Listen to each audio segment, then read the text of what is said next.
Peddi cinema మీద ఎప్పటినుంచో ఒక హైప్ అయితే మెల్లమెల్లగా క్రియేట్ చేయడం చూస్తున్నాము. ఎందుకంటే ఇది రామ్ చరణ్‌కి చాలా prestigious project. Already 'game changer' flop అవ్వడంతో ఓపెన్‌గానే 'దిల్ రాజు' లాంటోళ్ళు నాకు 100,00,00,000 లాస్ అని ప్రకటించడం.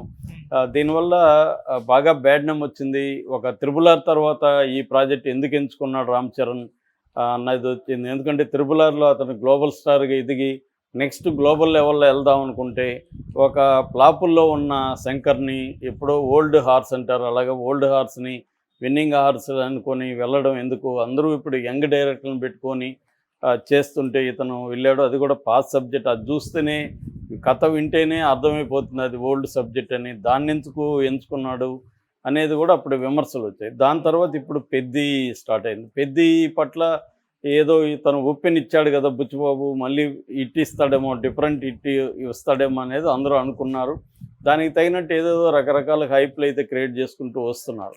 అయితే ఇప్పుడు 'చికిరి' అనే ఒక సాంగ్ ప్రోమో చేశారు. ఆ ప్రోమో అన్నా డైరెక్ట్‌గా ప్రోమో వదలకుండా మళ్ళీ బుచ్చిబాబు, ఏఆర్ రెహమాన్ సంభాషణ. అదేమన్నా ఇంట్రెస్టింగ్‌గా ఉందంటే లేదసలు. పరమ బోరింగ్‌గా ఉంది. ఎప్పుడు మా బ్రదర్ అంటాడు, ఫ్రెండ్ అంటాడు, ఏదో మాట్లాడుతున్నాడు బుచ్చిబాబు. అతనేదో అంటున్నాడు. అది కూడా ఇంట్రెస్టింగ్ ఏమీ లేదు దాంట్లో. కొత్తదనము లేదు, ఇంట్రెస్టింగ్ లేదు. ఇతనెవరో ఇతను రూరల్‌గా అయ్యి అమాయకంగా వచ్చేసి సిటీ అది ఏదో అంటారు కదా! ఎర్ర బస్సు ఎక్కి వచ్చి మాట్లాడినట్టు ఉంది తప్ప, అతని ఒక ఇంట్రెస్టింగ్ ఇది లేదు, ఏమీ రివల్యూషన్ లేదు, ఏమీ లేదు. సో, ఆ బిల్డప్ అంతా ఇచ్చి ఫైనల్‌గా ఒక చిన్న బిట్ ఇచ్చారు. దాని బదులు ప్రోమోనే ఇంకొంత లెంగ్త్‌గా ఇంకొంత బాగా కట్ చేసుండొచ్చు. అది చేయలేదు.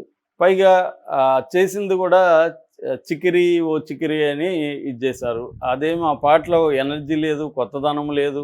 అంటే ఇప్పుడు ప్రోమో అంటేనేంటి, మనం ఎప్పుడెప్పుడు సాంగ్ చూడబోతున్నామా ఫుల్ సాంగు అన్న ఒక ఎక్స్‌పెక్టేషన్ క్రియేట్ చేయడమే కదా ప్రోమో అనేది. సినిమాకి ట్రైలర్ ఎలాగో సాంగ్‌కి ప్రోమో అలాగా. కానీ దీంట్లో ఎనర్జీ లేదు. ఓ చికిరి చికిరి అనే ఇదేమీ కనబడలేదు. రెండోది మ్యూజిక్‌లో కూడా అతనిచ్చిన బ్యాక్‌గ్రౌండ్ కొంచెం మ్యూజిక్‌లో కూడా పెప్పు అంటారు కదా! అదేమీ లేదు. పోనీ ఒక బ్యూటిఫుల్ మెలోడీ, తన మార్కు మెలోడీ ఉంటది. ఏఆర్ రెహమాన్ మార్క్. అదేమీ లేదసలు.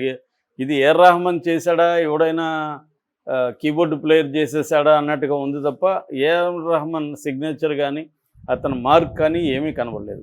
ఇక నెక్స్ట్ ఏందంటే అతని స్టెప్పు కూడా వింటేజ్ రామ్ చరణ్ నేను చూపించబోతున్నానడానికి ఇది పెట్టారు.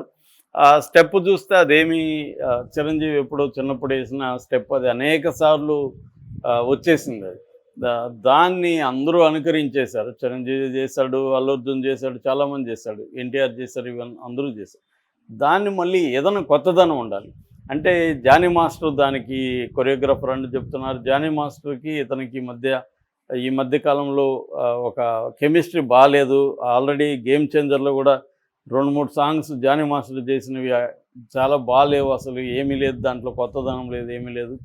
జానీ మాస్టర్కి కూడా పర్సనల్ క్రైసిస్ రావడం, ఆయనకి జైలుకి పోయి రావడం, ఆ తర్వాత మళ్ళీ ఈయన తీసుకున్నాడు. కానీ దీంట్లో కనీసం జానీ మాస్టర్ కసిగా తన ముద్ర ఉండాలనేది ఏం, లారెన్స్ చేసిన దాన్ని మళ్ళీ రీక్రియేట్ చేసినట్టుగా ఉంది తప్ప, కాపీ పేస్ట్ లాగా ఉంది తప్ప కొత్త ధనం కానీ ఒక వెరైటీ ఇది కానీ ఏమీ లేదు. దానికంటే కూడా ఈ మధ్య అబ్బాయి ఎవరు, కర్ణాటక అబ్బాయి junior cinema 'Kiriti' junior cinema అతన్ని బాగున్నాయి దీనికంటే అని కూడా కామెంట్లు పెడుతున్నారు.